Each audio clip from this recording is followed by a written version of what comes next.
Like any good tale of sibling rivalry, Genesis chapter 38 elbows its way to the front and shoves the Joseph narrative to the side like a big brother tossing his annoying little sibling into a dry well.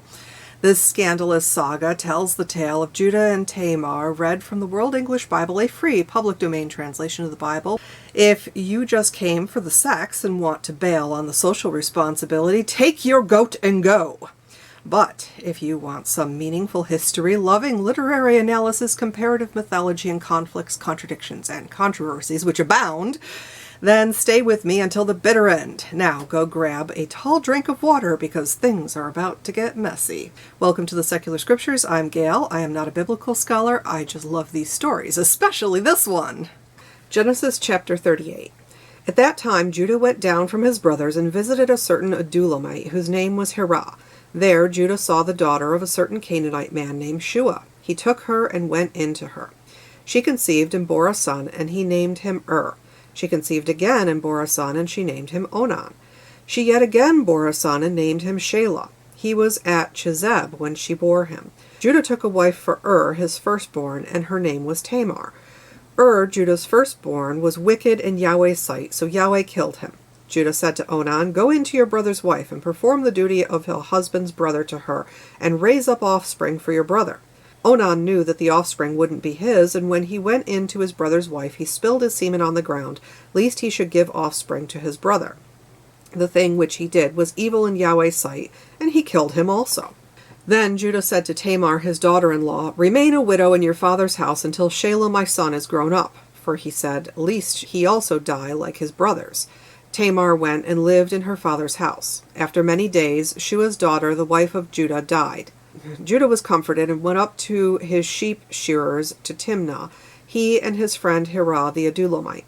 Tamar was told, "Behold, your father-in-law is going up to Timnah to shear his sheep." She took off the garments of her widowhood and covered herself with her veil and wrapped herself, and sat at the gate of Enaim, which is on the way to Timnah, for she saw that Shelah was grown up, and she wasn't given to him as a wife. When Judah saw her, he thought that she was a prostitute, for she had covered her face. He turned to her by the way and said, "Please come, let me come in to you," for he didn't know that she was his daughter-in-law. She said, "What will you give me that you may come in to me?" He said, "I will send you a young goat from the flock." She said, "Will you give me a pledge until you send it?" He said, "What pledge will I give you?" She said, "Your signet and your cord and your staff that is in your hand." He gave them to her and came in to her, and she conceived by him.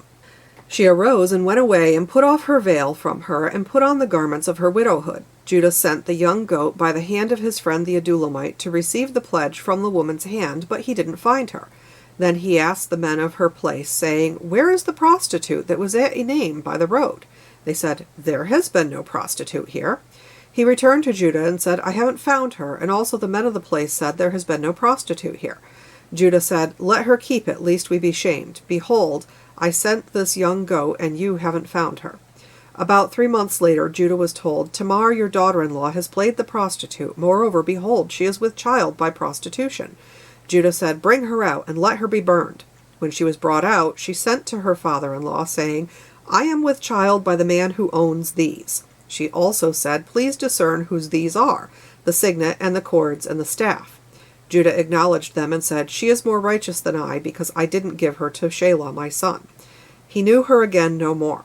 In the time of her travail, behold, twins were in her womb. When she travailed, one put a hand out, and the midwife took and tied a scarlet thread on his hand, saying, "This came out first." As he drew back his hand, behold, his brother came out, and she said, "Why have you made a breach for yourself?" Therefore his name was Perez, which means breaking out. Afterwards his brother came out, who had the scarlet thread on his hand, and his name was called Zerah. Zerah means scarlet or brightness. I love this story. It is infuriating. It is messy. And it is feminist in a way that the Bible usually avoids. Someone forgot to edit this one out. Tamar refuses to be shuffled off to her father's house and quietly forgotten. She knows her rights, and she finds a way to secure her future without asking anyone's permission, and she still doesn't violate consent. Two really important points that I want you to keep in the forefront of your mind as we go forward are, one, Tamar does not have a child, which means that her place in Judah's family is insecure, and as a childless widow, her place in society is precarious at best. This was a time when a woman's value entirely depended on her ability to reproduce, regardless of her other qualities as a person, and she was not free to seek out a different marriage. Without being able to marry Shelah, she'd likely be facing starvation or a life of prostitution if her father died. This is called marginalization. We will see this theme again in Ruth. And 2, the men in Judah's family neglect their social responsibility to care for Tamar by deliberately not giving her a child. This is not about sex and birth control, though we will talk about those too. This is about levirate marriage, a custom wherein the closest male relative marries the childless widow of his deceased brother or relative to perpetuate the dead brother's line. This isn't about feelings, it's about the social safety net. History of the text. This was written between 700 and 500 BCE. It is generally assigned to the Yahwist source, even though it is much later than the bulk of those texts, and it reflects the legal conventions of levirate marriage, which was codified in the late monastic period, though it was practiced much earlier. It is also surmised by certain academics that this was a text written by a woman. It was written in the southern kingdom of Judah.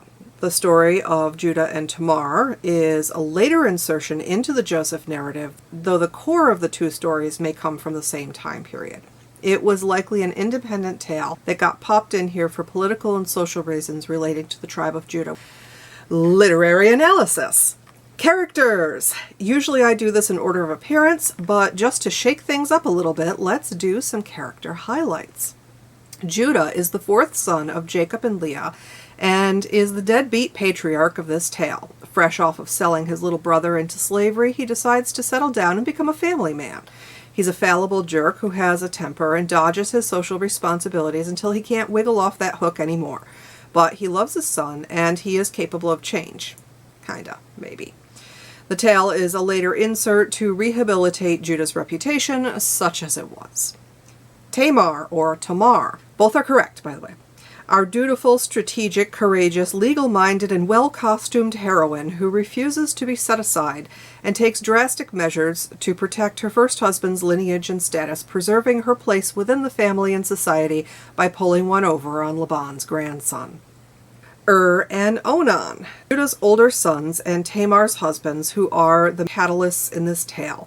Their divine deaths set the course of Judah and Tamar's actions. Almost as a side note, Onan's purely recreational activities have a disproportionate fallout that lasts to this day.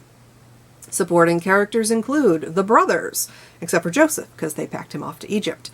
Hira the Adulamite, Judah's friend, who gets left holding a baby goat. Shua, the Canaanite's daughter, Judah's wife. Yahweh, who is apparently on a murder spree. Shelah, Judah's youngest son, who does not get smote and may actually marry Tamar later. Some sheep, the men of Enam. A goat, actually a very fortunate goat in this case. A midwife, and the infant twins Perez and Zerah. King David is a descendant of Perez, which is why this matters in this tale. Setting. The story takes place sometime after Joseph is sold into Egypt until Shelah is grown, whatever that happens to mean. It takes place in Chizab, Tamar's father's house, Timnah, and the gate of Enam. Point of view and style. Like most of Genesis, chapter 38 is told from the third-person omniscient point of view in the prose narrative style. The plain telling of this tale allows the reader to fill in with their own meaning and conclusions, making this a highly adaptable story that gets used far beyond its actual words. Oh, the headaches here, folks. Plot summary. Judah marries an unnamed Canaanite lady and has 3 bouncing baby boys who grow up to get hitched to a hottie named Tamar. Yahweh smites the eldest What did do? We don't know, but he was surely wicked. Dude probably worked on a Saturday. Onan gets crushed by the hand of God for not finishing, and since Yahweh isn't fessing up about why, Judah is like, I'm not risking my last boy on this chick, and sends her packing back to Papa with no intention of a 3rd wedding. Tamar is having none of this deadbeat dad stuff, and knowing her father-in-law can't resist some no-strings action, she cosplays as a hooker and heads home with a fertilized garden full of future financial security and an insurance policy identifying Judah as the responsible party in her pocket. All while leaving Judah's buddy Hira standing around with a goat like,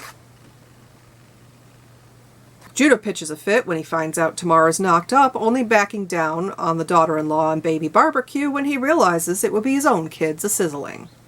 Literary devices. Irony. Judah refuses to risk his last son and ends up being the one who continues his own line with Tamar, and he condemns her publicly until confronted with the evidence of his own guilt. Symbolism. Tamar takes Judah's tokens of payment for sex, his seal, staff, and cord, as proof of paternity and courtroom evidence, which she knows she's going to need later. Where this becomes symbolic in the narrative is that Judah promised to pay Tamar later with a marriage to Shelah and backed out of the deal, just as he promises to pay the prostitute, who is actually Tamar, with a kid goat and backs out lest he be embarrassed by his own actions. There's a lot of backing out going on around here. And that tricky goat is also back. The seal, staff, and cord are symbols of Judah's broken promises to Tamar and evidence of his guilt in not upholding his social responsibilities towards her. Subversion, a technique that undermines, reverses, or overturns established norms, genres, tropes, and power structures to challenge the reader's expectations. Tamar is a legally powerless woman passed from man to man until she has a child, but she finds a way to gain the moral and legal high ground, securing her place in society in the end. Compression, condensing complex ideas, emotions, and narratives into a concise, high-impact form using minimal words to achieve maximum effect.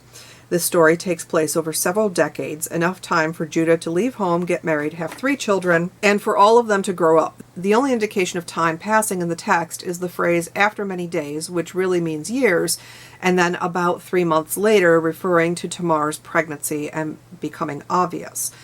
And the last is dark humor or black comedy, which treats serious, taboo, or painful subjects such as death, war, disease, tragedy, or in this case sex, in a light-hearted, satirical, or ironic manner. It provokes laughter and discomfort at the same time, often serving as a coping mechanism or social critique. Examples of dark humor in this story are the silly reasons for smiting and Onan, Hira left standing around with a goat, Judah's embarrassment at his own sexual exploits, and Tamar's take-no-shit attitude and subsequent costume deception all combine to make this an amusing tale with some extremely dark undertones. Comparative mythology. Within the biblical narrative, we can link themes of Judah and Tamar to Ruth and Boaz for levirate marriage, to Rebekah's twins, where there is an interesting birth order, and Lot's daughters in terms of their desperation and deception to have children, ensuring their worth as women. For complicated family relationships, hidden paternity of twins, and wiggling out of family obligations, you can't beat the tale of Tyro from Greek mythology. I'll give you the Wikipedia rundown. Tyro's father, Salmoneus, was the brother of Athamas and Sisyphus. She was married to her maternal uncle Cretheus, king of Iolcus, but Tyro loved the river god Amphius, who refused her advances. One day, Poseidon, filled with lust for Tyro, disguised himself as Amphius, and from their union were born Peleus and Neleus, twin boys. Tyro exposed her twins on a mountain to die, but they were found by a herdsman who raised them as his own. When the twins reached adulthood, they found Tyro and killed her stepmother, Sidero, for mistreating their mother. Sidero hid at the temple of Hera, but Peleus killed her anyway, kindling Hera's undying hatred for Peleus in her glorious patronage of Jason and the Argonauts in their long quest for the Golden Fleece. Peleus' half-brother, Aeson, the son of Tyro and Cretheus, was the father of Jason. Soon after, Tyro married Sisyphus, her paternal uncle, and they had 2 children. It was said that their children would kill Salmoneus, so Tyro killed them in order to save her father. I don't know about you, but it seems like Judah and Tamar were a lot less complicated than Tyro and her mess. Maybe the difference between Lifetime Movie Network and telenovelas. Speaking of which, conflicts, contradictions, and controversies. Conflicting information within the text. This is not technically a conflict in the text itself, but the Judah and Tamar story artificially interrupts Joseph's narrative, with later editors likely placing it here intentionally to both complicate and rehabilitate Judah's character before his reconciliation with Joseph. It is here to show character growth from little shit to man who may finally get it. There's a whole political reason for rehabilitating Judah's character, and you can explore that on your own. It doesn't really interest me. Conflicts with religion and society. As I mentioned before, levirate marriage is a custom wherein one brother marries the childless widow of his deceased brother to perpetuate the dead brother's family name, inheritance, and family line. It serves to protect widows financially and socially, ensuring that they remain within the man's family and not simply cast out to starve. Thankfully, it is a mostly dying custom. A more mainstream modern equivalent would be when a brother or sister donates sperm or eggs to a sibling and their partner who are having fertility issues so that children can be close family. We see this as honorable and loving, but it is never an obligation. It is always a gift. The elephant in the room in this story is Onan's death being interpreted as divine punishment for wasting seed and therefore bringing birth control into this hot little tale, when it's really about Onan refusing his family duty and a disruption of proper inheritance, which Judah repeats by refusing to have Shelah marry Tamar, just in case you didn't understand it the first time. This text is about compliance with social duties and family obligations, not about family planning. Also, it's about not using someone for sex. What Onan did to Tamar was exactly that, though we could also say that Judah intended to use his son Onan for sex or procreation on his dead son Er's behalf to extend the family line. Tamar had no children to secure her future, so she had incentive to comply, but Onan cared more about his own pride than his family obligations. On the other hand, there is nothing wrong with wanting your kids to be your kids, and the story specifically says that was wicked, so there may have been some personal beef between the brothers, though the text doesn't say. This is also about consent. As we've seen in previous chapters, the element of consent when it comes to sex is either absent or unclear. Did Onan and Tamar want to be in a sexual relationship with each other, or was it just ordered by Judah? Tamar was clearly doing her duty and ensuring her own survival. Onan was not, and he got smote for it. Now, was it okay for Yahweh to null and void a dude for not wanting to have kids with his sister-in-law? I can't exactly be mad at Onan for wanting his kids to be his own, but he left Tamar in a tough spot. But kids should always be wanted.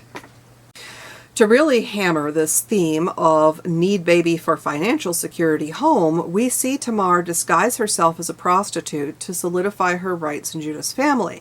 We can't exactly say she stole anything. This was a consensual sexual encounter, and she would have had to resort to prostitution if her father had passed away because Judah had essentially abandoned her. This wasn't exactly above board, but it was not unjust for the time, and it was likely the only opportunity Tamar was going to have to secure her future in a time when a woman's worth was solely dependent on her ability to reproduce. I am of the opinion that women are worth more than what goes in and what comes out from between our legs, and that men are worth more than their potential progeny. I'm sure Judah would have flicked a bick on me. Controversies. Killing single mothers is wrong. Obviously, we are not executing unwed mothers today. This is clearly wrong. Being pregnant is not a capital crime, at least in some states of the U.S. now, although it absolutely was in the not-so-distant past because Bible, because that's special. From a historic perspective, we can see how divided people were on the subject, with some judges condemning single pregnant women to death, often causing public outcry, while others issued a stay of execution until after the baby was born. This was called pleading the belly. The fate of these orphan bastard children was rarely a long, happy life. Today, single mothers experience variable treatment. Some are well-respected members of their community, while others experience disapproval, discrimination, and maltreatment for having children out of wedlock. This largely depends on the region and the socioeconomic status of the women. Here in the U.S., Reagan was not a fan of the single mother and demonized single, divorced, and widowed mothers as welfare queens. The children of single mothers were often discriminated against and told they didn't have a father, were blamed for crimes, and socially ostracized.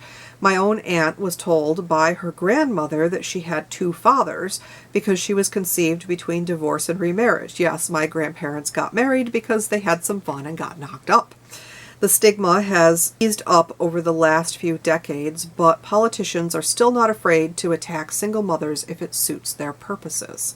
Lack of social safety nets. Tamar's story highlights how societies often force women into precarious positions of dependency on male relatives who may or may not be willing to care for them. Ancient Israel lacked an independent social safety net for women to the point of executing single mothers with their unborn babies, and the inheritance laws of the time automatically put childless women at a disadvantage.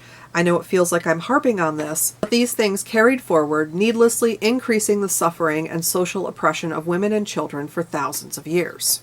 Sex work and personal agency. Sex work is work, but not if it's coerced, and then it's slavery, and slavery is wrong. Tamar's disguise can be read as prostitution, trickery, or a clever survival strategy, or all three.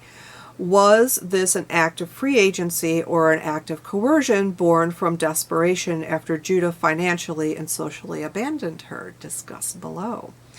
Masturbation! Okay, not really. The story is about skipping out, but somehow it gets twisted into a prohibition against masturbation, birth control, family planning, and all that fun stuff. Cue Monty Python's song, "Every sperm is sacred." This is an example of how the biblical text gets co-opted into modern moral arguments about sex shaming when it's really about social responsibility.